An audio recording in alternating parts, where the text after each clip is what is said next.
Hi friends, சிறகடை கேசி சீரியலில் இன்றைக்கி எபிசோடில் என்ன நடக்குதுன்னு பார்க்கலாமா? முத்து மீனாவும் கிருஷ்ணை பார்க்கறதுக்காக அந்த ஊருக்கு போகிறாங்க. கிருஷ்ணை பார்க்காமே திரும்பி வந்துடுறாங்க இல்லையா? வீட்டுக்கு வந்ததுக்கப்புறமா அண்ணாமலை கூப்பிட்டு வந்துக்கிட்ட கேட்குறாரு, என்னப்பா போய் கிருஷ்ணை பார்த்தீங்களா, பச்சைக்கடலை எல்லாம் கொடுத்தீங்களா, என்ன சொன்னா அவன் நல்லா இருக்கானா அப்படிலாம் விசாரிக்கிறாரு. முத்து மீனாவும் டல்லா போனோம்ப்பா பார்த்தோம்ப்பா அப்படின்லாம் சொல்லிட்டு, இப்படி ஒரு மாதிரியாக பேசுகிறீங்க, உங்கள் முகமே சரியில்லையே அப்படின்னு சொல்லி அண்ணாமலை கேட்குறாரு. அதுக்கப்புறமா முத்து மீனாவும் உண்மையை சொல்கிறாங்க. இல்லைப்பா, கிருஷ்ணோட பாட்டிக்கு வந்து உடம்பு சரியில்லை, இந்த மாதிரி மைல்டு அட்டாக் வந்துருச்சாமா அப்படின்னு சொல்கிறாங்க. என்னப்பா சொல்கிறீங்க, அந்த அம்மாவுக்கு அடிக்கடி இப்படி உடம்பு சரியில்லாம ஆகிட்டே தானே இருக்குது அப்படின்னு சொல்லி கேட்குறாரு நம்மளை. கிருஷ்ணை வந்து தெரிஞ்சவங்க வீட்டில் விட்டுருக்காங்களாம்மா அப்படின்னு சொல்லி சொல்கிறாங்க. என்னப்பா இப்போ கூட அவங்க பொண்ணு வந்து பார்க்கலையா அப்படின்னு சொல்லி அண்ணாமலை கேட்குறாரு. ஆமாப்பா, காசு பணம் கொடுத்துட்டா மட்டும் போதுன்னு சொல்லி அந்த பொண்ணு நினைக்கிது போல இருக்குது அப்படின்னு சொல்லி முத்து சொல்கிறாரு. நம்ம வீட்டில் ஒரு ஓடுகால் இருக்கானே, அவனை மாதிரி தான் எதை பற்றி கவலைப்படாமல் இருக்குது போல இருக்குது அந்த பொம்பளை அப்படின்னு சொல்லி முத்து சொல்கிறாரு. உடனே மீனா இருந்துட்டு, என்னங்க இப்படிலாம் பேசுகிறீங்க, சும்மா இருங்க அப்படின்னு சொல்லி சொல்கிறாரு. உடனே அண்ணாமலை இருந்துட்டு, என்னப்பா சொல்கிறேன், இந்த தடவை கூட அந்த பொண்ணு வந்து பார்க்கலையா அவங்க ரெண்டு பேர்த்த அப்படின்னு சொல்லி கேட்குறாரு. ஆமாப்பா, அது எல்லாம் என்ன ஜென்மனோ தெரியல, அது என்ன ஐடியாவில் இருக்குன்னே தெரியல, யாருக்கு தெரியும், இந்நேரம் அது வந்து லைஃப்பில் அங்கேயே ஒரு கல்யாணம் பண்ணி செட்டில் ஆகிட்டு இவங்க ரெண்டு பற்றி பார்க்க வேண்டாம்னு நினைக்கிறேன் என்னமோ அப்படின்னு சொல்லிட்டு முத்து சொல்கிறாரு. அதை கேட்ட மீனா வந்துட்டு, எங்க நம்ம உண்மை தெரியாமல் எதுவுமே பேசக்கூடாது, யாரையும் தப்பா பற்றி பேசாமல் இருங்க அப்படின்னு சொல்லி சொல்கிறாங்க. இல்லை மீனா, எனக்கு ரொம்ப மனசுக்கு சங்கடமாக இருக்குது கிருஷ்ணன் நினச்சி அப்படின்னு சொல்லி முத்து சொல்கிறாரு. சரி, அதுக்கு நம்ம என்னப்பா பண்ண முடியும் அப்படின்னு சொல்லி நம்மளை சொல்கிறாரு. இல்லைப்பா, நாங்கள் ஒரு முடிவு பண்ணியிருக்கோம் அப்படின்னு சொல்லி சொல்கிறாங்க ரெண்டு பேரும். இல்லைப்பா, நாங்கள் ரெண்டு பேரும் கிருஷ்ணை தத்தெடுத்துக்கலாம் அப்படிங்கிற மாதிரி அந்த அம்மா கிட்ட பேசியிருக்கோம் அப்படின்னு சொல்லி சொல்கிறாங்க. அவங்க இப்படி பேசிகிட்டு இருக்கும்போது ரூம்குள்ளேருந்து ஹாலுக்கு வராங்க விஜயா. அவங்கள பார்த்தோன்னா பேச மாத்துறாரு முத்து. அண்ணாமலை இருந்துட்டு உடனே, என்னப்பா நான் ஒன்று சொல்கிறேன் நீ ஒன்று சொல்கிறேன்னு. இல்லைப்பா, பாட்டி வந்து பச்சைக்கல்ல அமிச்சாங்கல்ல, கூடவே சேர்ந்து மக்கா சொல்லத்தையும் அனுப்ப சொல்லுங்கன்னு. ஏன்டா நான் என்ன கேட்டுக்கிட்டு இருக்கேன், நீ என்ன பதில் சொல்லிக்கிட்டு இருக்கேன் அப்படின்னு சொல்லி அவர் கேட்குறாரு. அப்புறம் முத்து ஜாட காமிக்கிறாரு. என்னப்பா நான் சொல்கிறதே உனக்கு புரிய மாட்டேது. சரி சரி, நான் அனுப்ப சொல்கிறேன் அப்படின்னு சொல்கிறார். அப்பாடா இப்போவாது உனக்கு புரிஞ்சுதேப்பா அப்படின்னு சொல்லி முத்து சொல்கிறாரு. விஜயா வந்து ரூம்குள்ளே மறுபடியும் போயிடுறாங்க. திரும்ப இவங்க பேச ஆரம்பிக்கிறாங்க. சரிப்பா, நீங்கள் வந்து சொல்கிறீங்க அந்த பையனை தத்தெடுத்துக்கலாம், நம்ம 3 பேர் மட்டும் பேசி முடிவு பண்ண வேண்டிய விஷயம் கிடையாது, அவங்க ஒத்துக்கணுமே அப்படின்னு சொல்கிறாங்க. இல்லைப்பா, அந்த அம்மா கிட்ட ஒத்துக்கிற மாதிரி தான் நாங்கள் பேசியிருக்கோம், அவங்க பொண்ணு பற்றி யோசிச்சு தான் அவங்க பயப்படுறாங்கன்னு நினைக்கிறேன் அப்படின்னு சொல்லி சொல்கிறாங்க. அவங்க பொண்ணு ஒத்துக்கிட்டாலும் ஒத்துக்கலைனாலும் நான் வந்து கண்டிப்பாக கிருஷ்ணை தத்தெடுக்க தான் போகிறேன் அப்படின்னு சொல்லிட்டு முத்து சொல்கிறார். இதையெல்லாம் ஒளிஞ்சு நின்று ரூம்குள்ளே கேட்டுக்கிட்டு இருக்காங்க ரோஹிணி. இவங்க சொல்கிறத ஒவ்வொன்றா கேட்டு ரொம்ப அதிர்ச்சி ஆகுறாங்க. எங்கே நம்மளுக்கே தெரியாமல் நம்மளை மீறி வந்து கிருஷ்ணை தத்தெடுத்துருவாங்களோ அப்படின்னு சொல்லிட்டு பயப்பட்டு இருக்காங்க ரோஹிணி. மீனா இருந்துட்டு, ஆமாம் மாமா, கிருஷ்ணன் நினச்சி ரொம்ப பயமாக இருக்குது, அந்த அவங்க பாட்டிக்கு வேற அடிக்கடி உடம்பு சரியில்லாம ஆகிறதுனால கிருஷ்ணை கவனிச்சிக்க முடியல இல்லையா, இப்போ கூட அவங்க தெரிஞ்சவங்க வீட்டில் தான் விட்டுருக்காங்கம்மா, அவங்க தான் கவனிச்சிட்டு ஸ்கூலுக்கெல்லாம் அனுப்பிச்சிட்டு இருக்காங்களாம்மா, திடீர்னு அவங்களுக்கு ஏதாவது ஒன்று ஆயிடுச்சுன்னா இந்த பையன் அனாதையாக போயிடுவான்னு பயமாக இருக்குது அப்படின்னு சொல்லி சொல்கிறாங்க. உடனே முத்து இருந்துட்டு, ஆமாப்பா, எனக்கு வந்து அம்மா இருந்தும் அம்மா இல்லாத இதில் தான் நான் இருந்திருக்கேன், அம்மாவோட அன்பு கிடைக்கலனா என்ன மாதிரி இருக்குன்னு சொல்லிட்டு அந்த வேதனை எனக்கு தெரியும், அந்த பையனுக்கு அம்மா இருந்தும் அதே மாதிரி தான் இருக்குது, அதனால் எனக்காவது அப்பா மீனான்னு நீங்களாம் இருக்கீங்க, அந்த பையனுக்கு யாரும் இல்லாமல் ஆயிடக்கூடாது, அதனால் அந்த பையனை நம்மளே தத்தெடுத்துக்கணும்னு நான் நினைக்கிறேன் அப்படின்னு சொல்லி சொல்கிறாரு. முத்து பேசுனது கேட்டு அண்ணாமலைக்கு கொஞ்சம் ரொம்ப ஃபீல் ஆயிடுது. சரிப்பா, நீங்கள் நினைக்கிறதெல்லாம் நல்ல எண்ணம் தான், ஆனால் நம்ம அதுக்கு தகுந்த மாதிரி ஒரு முடிவு எடுக்கணும், அது எல்லாத்திட்டையும் யோசிக்கணும்ல. சரி, அது சரி, கிருஷ்ணன் நம்ம இங்கே கூட்டிகிட்டு வந்துட்டோம், அந்த அம்மா அங்கே தனியாக இருப்பாங்களா என்ன அப்படின்னு சொல்லி அண்ணாமலை கேட்குறாரு. அதுக்கு உடனே முத்து இருந்துட்டு, இல்லைப்பா, நம்ம பாட்டிக்கிட்ட அனுப்பிச்சிடலாம், அவங்கள பாட்டி நல்லா பார்த்துக்குவாங்க அவங்க கூட வச்சு அப்படின்னு சொல்கிறாரு. இதுவும் நல்ல ஐடியா தான், சரி பார்க்கலாம் அப்படின்னு சொல்லி அண்ணாமலை சொல்கிறாரு. இதையெல்லாம் ரோஹிணி கேட்டுட்டு ரொம்ப அதிர்ச்சியாகியே நின்றுட்டு இருக்காங்க. அப்புறம் இதுக்கு ஒரு முடிவு கட்டணும் அப்படின்னு சொல்லிட்டு ரோஹிணி விஜயோட ரூமுக்கு போகிறாங்க. விஜயோட ரூம் கதவை திறந்துட்டு உள்ளே போகும்போது ரோஹிணியை பார்த்தோன்னா விஜயா வந்துட்டு, வாமா நீயா, நான் அந்த பூக்காரின்னு நினச்சேன் அப்படின்னு சொல்கிறேன். ஏன் ஆண்டி அப்படி சொல்கிறீங்க? இல்லை, எனக்கு ரொம்ப தலைவலிக்குதுன்னு சொல்லி அவளை காஃபி போட்டு கொண்டு வர சொல்லியிருந்தேன், அவள் இன்னும் காணும் அப்படிங்கும்போது அவள் அங்கே உட்காந்து பேசிட்டு இருக்கிறதா சொல்கிறாங்க. என்ன ஆண்டி சொல்கிறீங்க, இந்த மாதிரி அவங்க வேண்டாதெல்லாம் பேசிட்டு இருக்காங்க, உங்களுக்கு தெரியுமா அப்படின்னு சொல்லி கேட்குறாங்க ரோஹிணி.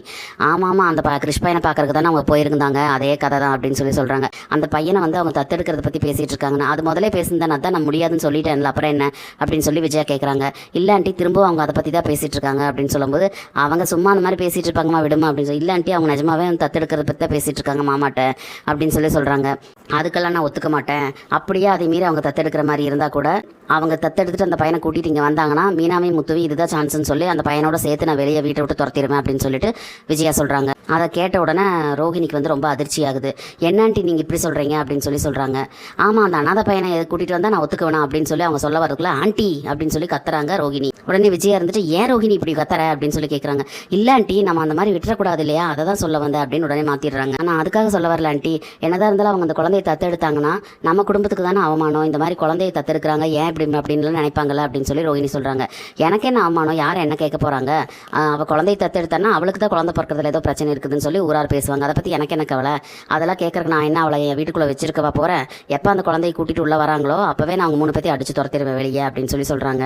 சொல்லிட்டு அவங்க ரூம்லேருந்து வெளியே போகிறதுக்கு திரும்புறாங்க. உடனே ரோஹிணி வந்துட்டு என்ன இந்த ஆண்டி கிட்ட வந்து சொன்னால் அவங்க தத்தெடுக்கிறத தடுப்பாங்க அப்படின்னு சொல்லி நம்ம பார்த்தா இவங்க தனியாக ஒரு ரூட்டில் பிளான் போட்டுட்ருக்காங்க. முத்துவும் மீனாவும் கிருஷ்ணை தத்தெடுத்துட்டு வந்தாங்கன்னா இவங்க வீட்டை விட்டு துரத்துனாங்கன்னா அவங்க பாட்டுக்கு கிருஷ்ணை கூட்டிகிட்டு வெளியே போயிடுவாங்க. அப்போ என்னோட நிலைமை இன்னும் மோசமாயிரும். இவங்களை வச்சு நம்ம ஒரு காரியம் சாதிக்கலான்னு பார்த்தா இவங்க இந்த மாதிரி பண்ணுறாங்களே அப்படின்னு சொல்லி அதிர்ச்சியாகி நின்றுட்டு இருக்காங்க. வெளியே போகிறதுக்கு போன விஜயா திரும்பி நின்று, ரோஹிணி என்ன யோசிச்சுட்டு இருக்க, வா நீ என் வீட்டோட மூத்த மருமக, நீ தான் எல்லா விஷயத்தையும் பார்த்து நடந்துக்கணும், புரிஞ்சு வா, நான் உன்னை கைவிட்டுற மாட்டேன் அப்படின்னு சொல்லி சொல்கிறாங்க. சரி நான் அவளை காஃபி கேட்டிருந்தேன், நீ போய் அவகிட்ட சொல்லி எனக்கு காஃபி கொண்டு வர சொல்லு அப்படின்னு சொல்லி அனுப்பிச்சு வச்சிடறாங்க. ரூம் விட்டு வெளியே போகிற ரோஹிணி யோசிச்சுட்டே போகிறாங்க. இவங்க கிட்ட சொல்லி எந்த யூஸும் இல்லை, நம்ம தான் இதுக்கு சரியான முடிவை எடுக்கணும் அப்படின்னு சொல்லிட்டு யோசிச்சுட்டே போகிறாங்க. கொஞ்ச நேரத்தில் ரோஹிணி அவங்க ஃப்ரெண்டு வித்யாவோட சேர்ந்து எங்கேயோ போகிறாங்க. வண்டியில் போக போக ரோஹிணி கிட்ட வந்து வித்யா கேட்குறாங்க, எங்கடி போகிறோம் சொல்லு அப்படின்னு சொல்லி கேட்குறாங்க. பொறுமையாயிரடி நம்ம போகிறோம் ஒரு இடத்துக்கு அப்படின்னு சொல்லிட்டு போகிறாங்க. கொஞ்ச நேரத்தில் பார்த்தா அவங்க ஒரு ஸ்கூலுக்கு போகிறாங்க. என்னடி நம்ம ஸ்கூல் கிட்ட வந்திருக்கோம் அப்படின்னு சொல்லி வித்யா கேட்குறாங்க. ஆமாண்டி, நான் என் பையனை இங்கே தான் கூட்டிகிட்டு வந்து சேர்க்கணும்னு இருக்கேன், அதனால தான். ஏண்டி ஊரை விட்டு அவுட்டரில் ஸ்கூலில் தொலாவி இருக்கேன், சிட்டிக்குள்ளேயே பார்த்தா நீ அப்பப்போ வந்து பார்க்கறதுக்கு சௌரியமாக இருக்கும்ல அப்படின்னு சொல்லிட்டு வித்யா கேட்குறாங்க. நான் சிட்டிக்குள்ளேயே ஸ்கூலை பார்த்தோன்னா நிறைய ப்ராப்ளம் வரும்டி. இப்போவே மனோஜ்க்கு என் மேலே சந்தேகம் இருக்குது. என்ன தான் நான் சமாதானம் பண்ணாலும் அவன் மைண்டுக்குள்ளே ஏதோ ஓடிக்கிட்டு இருக்கு. அதுக்கு நான் தீனி போடுற மாதிரி எதுவும் பண்ணிடக்கூடாது. அது மட்டும் இல்லை, இந்த மீனா அங்கங்கே ஃபுட் டெலிவரி பண்ண போகிறவ நம்ம பாட்டு சிட்டிக்குள்ளே ஏதாவது ஸ்கூல் பார்த்து விட்டு அந்த ஸ்கூலில் வந்து இவள் பூ டெலிவரி பண்ணுற மாதிரி ஆயிடக்கூடாது. அப்படி ஆகும். இல்லைன்னா நம்ம பார்த்த ஸ்கூலுக்கு அவளுக்கு பூ ஆர்டர் கிடைக்கும், அந்த மாதிரிலாம் ஆகுது. அது பார்த்ததுக்கு இந்த முத்து வேற கேப் ஓட்டுறான். நம்ம பாட்டுக்கு சிட்டிக்குள்ளே ஏதாவது ஸ்கூல் பார்க்க அந்த ஸ்கூலில் விடுறதுக்காக பசங்களை கேபில் கூட்டிகிட்டு வந்தாலும் வருவான் அந்த முத்து. எதுக்கு அந்த பிரச்சனை, அதனால தான் அவுட்டரில் நான் ஸ்கூல் பார்த்துருக்கேன் அப்படின்னு சொல்லிட்டு ரோஹிணி சொல்கிறாங்க. இருந்தாலும் இது உனக்கு ரொம்ப தூரம் இல்லடி, அடிக்கடி வந்து பார்க்க முடியாதல்ல அப்படின்னு சொல்லி வித்யா சொல்கிறாங்க. அது பரவாயில்லடி, நான் அப்பப்போ வந்து பார்த்துக்கிறேன், இதுதான் நல்லது. வீடும் பார்த்துட்டேன், அம்மா கிட்ட ஃபோன் பண்ணி சொல்லிட்டேன்னா அவங்கள வந்து அடுத்த மாதமே கூட்டிகிட்டு வந்துடலான்னு சொல்லிட்டு இருக்கேன் அப்படின்னு சொல்லி சொல்கிறாங்க. வீட்டுக்கும் இந்த ஸ்கூலுக்கு பக்கமாக இருக்குது அப்படின்னு சொல்லி சொல்கிறாங்க. சரி வா அப்படின்னு சொல்லிட்டு ஸ்கூலுக்குள்ளே போகிறாங்க. உள்ளே போய் அட்மினிஸ்ட்ரேஷன் டிபார்ட்மெண்ட்டில் பேசுகிறாங்க. 6 மாதம் முடிஞ்சிச்சு, இப்போ வந்து சேர்த்துல எதுவும் பிரச்சனை இல்லையே அப்படின்னு சொல்லி கேட்குறாங்க. அதெல்லாம் ஒன்றும் ப்ராப்ளம் இல்லை, நீங்கள் வந்து கான்டாக்ட் சர்டிஃபிகேட்டு, டிசி, அந்த மற்ற சர்டிஃபிகேட்ஸ் எல்லாம் மட்டும் எடுத்துகிட்டு வந்துருங்க, ஃபீஸ் எல்லாம் வந்து ஃபுல்லாகவே பே பண்ணணும் அப்படின்னு சொல்லி சொல்கிறாங்க. உடனே வித்யா இருந்துட்டு 6 மாதம் முடிஞ்சிச்சு, பாதி ஃபீஸ் வாங்கிக்கூடாதான்னு சொல்லி கேட்குறாங்க. ஏன் பாதி மார்க் வாங்கினா போதுமா அப்படிங்கிற மாதிரி கேட்குறாங்க. ஏன் சும்மா ரெடி அப்படின்னு சொல்லிட்டு ரோகிணி பேசுகிறாங்க. சரி மேடம், நாங்கள் வந்து ஒரு 2 டேஸில் வந்து ஃபார்மெல்லாம் ஃபில் பண்ணிட்டு பேமெண்ட்லாம் ரெடி பண்ணிட்டு நாங்கள் வந்துடுறோம் அப்படின்னு சொல்லிட்டு வெளியே வந்துடுறாங்க. உடனே வித்யா இருந்துட்டு, அப்படி இவ்வளோ ஃபீஸ் வாங்குறாங்களே, இங்கே என்னென்னலாம் இருக்குன்னு சொல்லி நான் பார்த்துட்டு இருக்கேன், அதுக்குள்ளே நீ உங்கள் அம்மாவுக்கு ஃபோன் பண்ணி பேசு அப்படின்னு சொல்லிட்டு அவங்க அந்த பக்கம் போகிறாங்க. உடனே வந்து ரோஹிணி அவங்க அம்மாவுக்கு கால் பண்ணுறாங்க. அவங்க அம்மா ஃபோன் எடுத்துகிட்டு சொல்லு ரோஹிணி அப்படின்னு சொல்லி சொல்கிறாங்க. உடனே ரோஹிணி, அம்மா நான் வந்து கிறிஷ்க்கு வந்து ஒரு ஸ்கூல் பார்த்துட்டேன், வீடும் நான் பார்த்துட்டேன், நான் வந்து உங்களை வந்து இந்த மாத கடைசியில் வந்து உங்களை கூட்டிகிட்டு வந்துடுறேன், வீட்டு பக்கத்துலேயே ஸ்கூல் இருக்குமா, கொஞ்சம் தூரத்துலேயே நம்ம வேன் அரேஞ்ச் பண்ணிடலாம் கிறிஷ் ஸ்கூலுக்கு போகிறதுக்கு அப்படின்னு சொல்லி சொல்கிறாங்க. எனக்கு இப்போ தான் நிம்மதியாக இருக்குது ரோஹிணி, நீ இந்த மாதிரி நல்ல முடிவு எடுக்கிறது எனக்கு சந்தோஷமாக இருக்குது அப்படின்னு சொல்லி சொல்கிறாங்க. எங்கே நீ பையன் நட்டாத்தில் விட்டுருவே எனக்கு பின்னால் அப்படின்னு சொல்லி நான் நினச்சிட்டு இருந்தேன் அப்படின்னு சொல்கிறாங்க. ஏமா நான் உன்னோட குழந்தை, நீ என்ன நல்லா பார்த்துக்கும் போது என் பையனை நான் நல்லா பார்த்துக்க மாட்டேனா, என்னோட சூழ்நிலை தான் அதுக்கெல்லாம் காரணம் அப்படின்னு சொல்லிட்டு ரோஹிணி சொல்கிறாங்க. சரி விடு பார்த்துக்கலாம் அப்படின்னு சொல்லி சொல்கிறாங்க. கொஞ்ச நேரத்தில் எங்கள் மீனா வீட்டில் பார்த்தீங்கன்னா டைனிங் ஹாலில் உட்காந்து பூ கட்டிக்கிட்டு இருக்காங்க. விஜய் டான்ஸ் ஸ்கூலுக்கு போகிறக்காக ரெடியாகி வெளியே வராங்க. மீனா பூ கட்டிகிட்டு இருக்கிறத பார்த்த உடனே, ஏன்டி ஹால்லேயே இந்த உன் வேலையை ஆரம்பிச்சிட்டியா அப்படின்னு சொல்லி கேட்குறாங்க. என்னத்தான், நான் பூ டெலிவரி பண்ணுறதுக்காக தான் நான் ரெடி பண்ணிக்கிட்டு இருக்கேன் அப்படின்னு சொல்லி சொல்கிறாங்க. அதுக்குள்ளே அவங்களுக்கு ஒரு கால் வருது. அவங்ககிட்ட வந்துடுறாங்கம்மா, உங்களோட பூ தான் கட்டிக்கிட்டு இருக்கேன், 10 நிமிஷத்தில் உங்களுக்கு கொண்டு வந்து கொடுத்துட்றேன் அப்படின்னு சொல்லி சொல்கிறாங்க. அதை பார்த்துக்கிட்டே நின்றுட்டு இருக்கிறாங்க விஜயா. ஆமாம்மா, பெரிய பிஸ்னஸ் பண்ணுறா இவ அப்படின்னு சொல்லிக்கிட்டு இருக்காங்க. ஏண்டி வீட்டில் இருக்க வேலையெல்லாம் பண்ணாமல் நீ பாட்டுக்கு உன் வேலையை பார்க்க ஆரம்பிச்சிட்டியா அப்படின்னு சொல்லி விஜயா கேட்குறாங்க. என்னத்தான், நான் எல்லா வேலையும் முடிச்சுட்டு தான் என் வேலையை பார்த்துக்கிட்டு இருக்கேன் அப்படின்னு சொல்லி மீனா சொல்கிறாங்க. ஆமாம், பெரிய டாக்டர் வேலை பார்க்குறா அப்படின்னு சொல்லி விஜயா சொல்லவும் மீனா உடனே இருந்துட்டு என்னங்கிறாங்க, டாக்டர் வேலை பார்க்கணுன்னா கூட அதுக்கு ஒருத்தர் நோயாளி ஆகணும் அத்தை, ஆனால் எங்கள் வேலை அப்படி கிடையாது, மணக்க பூ கட்டி மாலையாக கோத்து அடுத்தவங்களுக்கு மனம் வீசுகிற மாதிரி எல்லாமே நாங்கள் பண்ணுறோம், இது ஒன்றும் கேவலமான தொழில் கிடையாது அப்படின்னு சொல்லி மீனா சொல்கிறாங்க. இந்த முத்து பயலோட பொண்டாட்டி தானே நீங்கள், அதனால தான் உனக்கு வாய் நீளமாயிடுச்சு இப்படியெல்லாம் பேசுகிற அப்படின்னு சொல்லிட்டு இருக்கும்போதே ஹால்குள்ளே முத்து வராரு. அதை கேட்டுக்கிட்டே, ஆமாம்மா, பொண்டாட்டி மாதிரியே புருஷன் இருக்கிறதும் புருஷன் மாதிரியே பொண்டாட்டி இருக்கிறதும் எங்களுக்குள்ள ஒத்துமை தான். ஆமாம்மா, புருஷன் மாதிரியே பொண்டாட்டி இருக்கணும் அப்படின்னா நீங்கள் என்ன அண்ணாமலை மாதிரியா இருக்கீங்க, சந்திரமுகி மாதிரிலாம் அடிக்கிட்டு இருக்கீங்க அப்படின்னு சொல்கிறாங்க. டேய் அப்படின்னு சொல்லி விஜயா கத்துறாங்க. இல்லை நாட்டிய ஸ்கூல் வச்சிருக்கீங்களா, அதை சொன்னேன் அப்படின்னு சொல்கிறாரு. அப்புறம் விஜயா இருந்துட்டு உடனே, மீனா மதியானம் சாப்பாடு செஞ்சிரு அப்படின்னு சொல்லி சொல்கிறாங்க. ஆமாம் அத்தை, நான் வேலையை முடிச்சுட்டு இப்போ நான் செஞ்சிருவேன் அப்படின்னு சொல்கிறாங்க. செஞ்சால் மட்டும் பத்தாது, கரெக்டாக டான்னு 1 மணிக்கு எனக்கு அங்கே டான்ஸ் ஸ்கூலுக்கு கொண்டு வந்துரு அப்படின்னு சொல்லி சொல்கிறாங்க. என்னத்தை சொல்கிறீங்க, நான் வந்து பூ டெலிவரி கொடுக்குறக்கு போகணும் அப்படின்னு சொல்லி மீனா சொல்கிறாங்க. என்னத்தை நான் பூ டெலிவரி கொடுக்குறக்கு போகணும் அப்படின்னு சொல்லி மீனா சொல்கிறாங்க. உடனே விஜயா இருந்துட்டு ஆமாம் பெரிய வேலை இது, எனக்கு பசிக்குது, அது மட்டும் இல்லாமல் நான் 1 மணிக்கு டான்னு சாப்பிட்ணும், நீ கரெக்டாக கொண்டு வந்துடுறாங்க, என்னாலலாம் வர முடியாது, அதுக்கு தான் சொல்கிறேன் அப்படின்னு சொல்கிறாங்க. உடனே முத்து இருந்துட்டு ஆமாம் மீனா, நீ வந்து உன் வேலையில் முடிச்சாலும் முடிக்கலினாலும் சாப்பாடு செஞ்சு கரெக்டாக டான் நாங்கள் கொண்டு போய் கொடுத்துரு, அதுக்கு சம்பளமும் தனியாக வாங்கிடு அப்படின்னு சொல்லி சொல்கிறாரு. அதை கேட்ட விஜயா இருந்துட்டு இதே என்னடா சொல்லிட்டு இருக்கேன், சம்பளமா, வீட்டிலேருந்து எனக்கு சாப்பாடு கொண்டு வந்து கொடுக்குறதுக்கு இவளுக்கு நான் சம்பளம் கொடுக்கணுமா அப்படின்னு சொல்லி கேட்குறாங்க. ஆமாம், அவள் வேலையெல்லாம் விட்டு போட்டு உங்களுக்கு வந்து சமைச்சு எடுத்துகிட்டு வந்து கொடுக்குறாள்ல, அப்போ நீங்கள் சம்பளம் தான் கொடுக்கணும் அப்படின்னு சொல்லி முத்து சொல்கிறாரு.